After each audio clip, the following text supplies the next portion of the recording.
नमस्ते विद्यार्थी मित्रों, मैं आपका सप्तऋषि संकुल में हार्दिक स्वागत करती हूँ। आज की हमारी हिंदी की क्लास में हम कक्षा 8 में जो आगे हमने गद्य देखा था उनका स्वाध्याय आज देखेंगे। तो आप अपनी नोटबुक और रबर पेंसिल साथ में रखिए और गद्य जो है गद्य 7 हार की जीत उनका स्वाध्याय लिखिए। उनमें पहला प्रश्न है, दिए गए शब्दों की सहायता से रिक्त स्थानों की पूर्ति कीजिए। पहला शब्द लिखिए, खड़क सिंह इस इलाके का खाली जगह डाकू था। तो खाली जगह में आएगा कुख्यात। दूसरा है, अपनी वस्तु की प्रशंसा दूसरों के मुख से सुनने के लिए उनका हृदय खाली जगह हो रहा था। तो यहाँ पे धीर और अधीर दोनों दिए हैं, तो यहाँ पे खाली जगह में अधीर आएगा। तीसरा जो वाक्य है वो है, बाबा जी आज्ञा कीजिए, मैं आपका खाली जगह हूँ, केवल यह घोड़ा न दूंगा। तो खाली जगह में आएगा दास। प्रश्न 2, किसने किससे कहा, वह लिखना है। तो पहला जो वाक्य है, दुर्गादत्त वेद का नाम सुना होगा, उसका सौतेला भाई हूँ। यह वाक्य कौन बोलता है? तो लिखो उनका उत्तर। अपाहिज ने बाबा भारती से कहा। दूसरा जो शब्द है वह है, लोगों को अगर इस घटना का पता लग गया तो वे किसी गरीब का विश्वास न करेंगे। यह शब्द कौन बोले? तो लिखो उनका उत्तर। बाबा भारती ने खड़क सिंह से कहा। प्रश्न 3, प्रश्नों के उत्तर 1-2 वाक्य में लिखिए। उनमें पहला जो प्रश्न है वह है, खड़क सिंह बाबा भारती के पास क्यों आए? उनका उत्तर लिखिए। खड़क सिंह बाबा भारती के पास आए क्योंकि उनको वह घोड़ा देखना था। दूसरा प्रश्न, बाबा भारती किस बात से डर गए थे? उनका उत्तर लिखिए। बाबा भारती इस बात से डर गए थे कि खड़क सिंह डाकू ने उसे वह घोड़ा ले जाने की बात की थी, उनसे डर गए थे।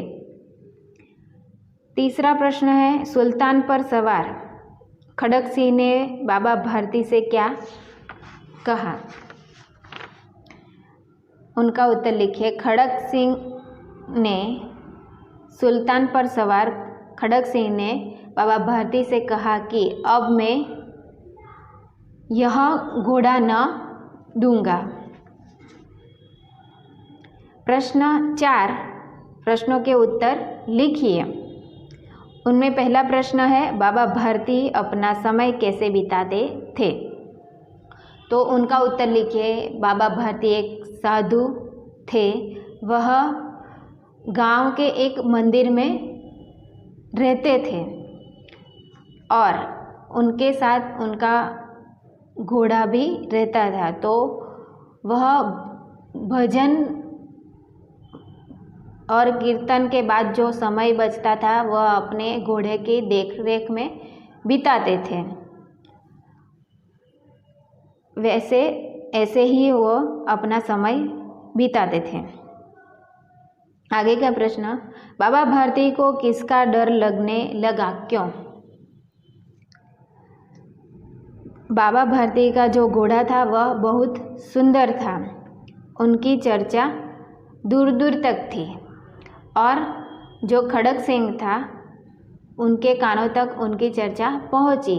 तब खड़ग सिंह डाकू बाबा भारती के कुटीर में आते हैं और उस घोड़े को देखते हैं। तो उस घोड़े को देखकर खड़ग सिंह भी मृगयानी के उन पे मोहित हो जाते हैं घोड़े को देखकर, और उनको ले जाने का वचन लेते हैं और बाबा भारती को उनकी धमकी दे जाते हैं। इस तरह बाबा भारती खड़ग सिंह से उनका घोड़ा छीनने की बात सुनकर डरने लगते हैं। खड़ग सिंह ने सुल्तान को कैसे प्राप्त किया?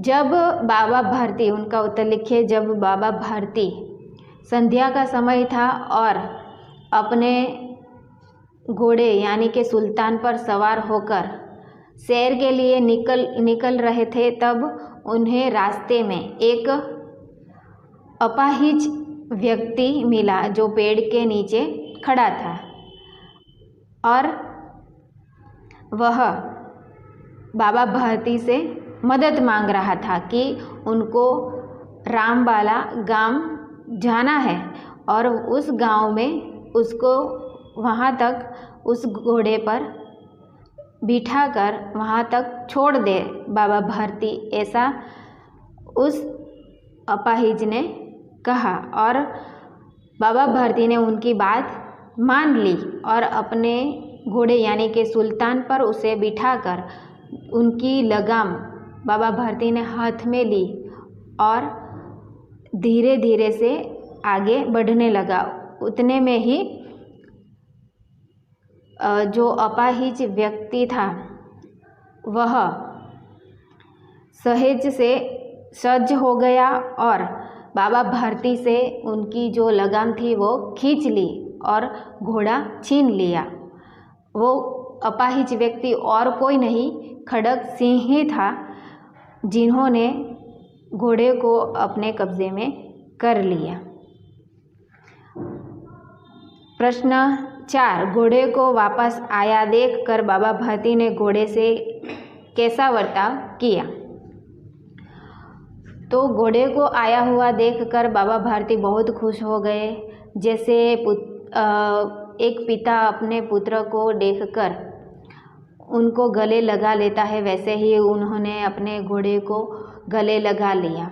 उनके सिर पे हाथ फेराने लगे, फिर उनके गाल पर थपथपी लगाने लगे, उनसे अधिक स्नेह करने लगे। अब प्रश्न 5, टिप्पणी लिखिए। तो बाबा भारती के ऊपर आपको उनके जो विचार है वह आपको लिखने हैं, तो ये आपका होमवर्क है। अब प्रश्न 6, दिए गए शब्दों के अर्थ शब्दों से पहले पूर्ण कीजिए। तो यहाँ पे जो शब्द दिए हैं, इच्छा, उद्देश्य, अचानक, दया, फिर बेचैन, बड़ाई, सत्य, नभ ने नफरत। तो इच्छा का जो मतलब होता है, इच्छा यानी अभिलाषा, जानने की इच्छा,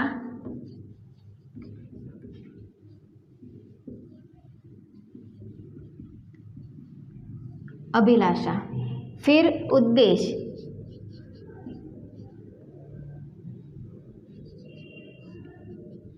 उनका अर्थ होता है प्रयोजन। फिर है अचानक,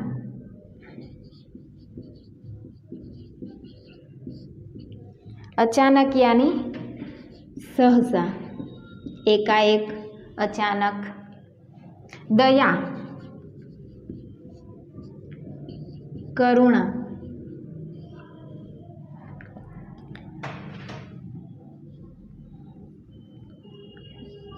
बेचैन, अधीर, बढ़ाई,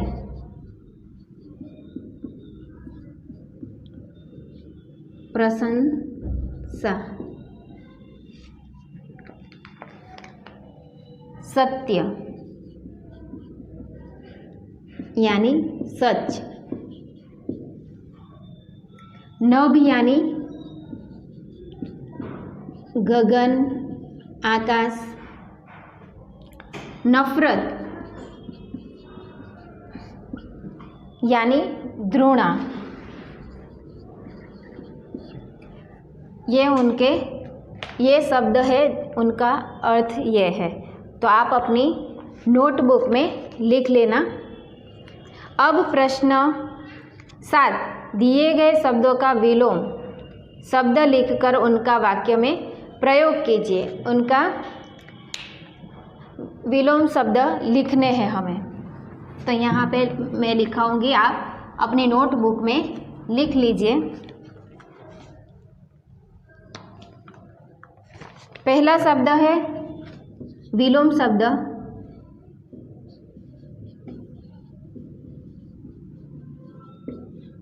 पहला जो शब्द है वह है सुंदर।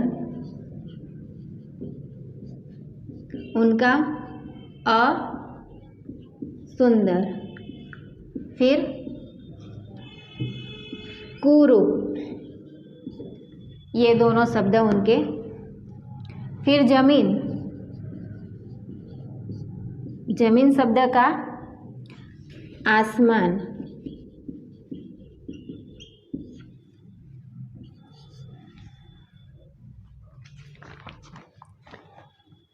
अब तीसरा जो शब्द है वो है संध्या। संध्या का क्या होता है? उषा।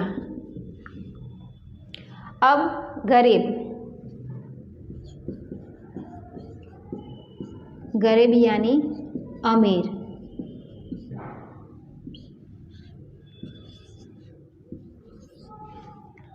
विश्वास, अविश्वास।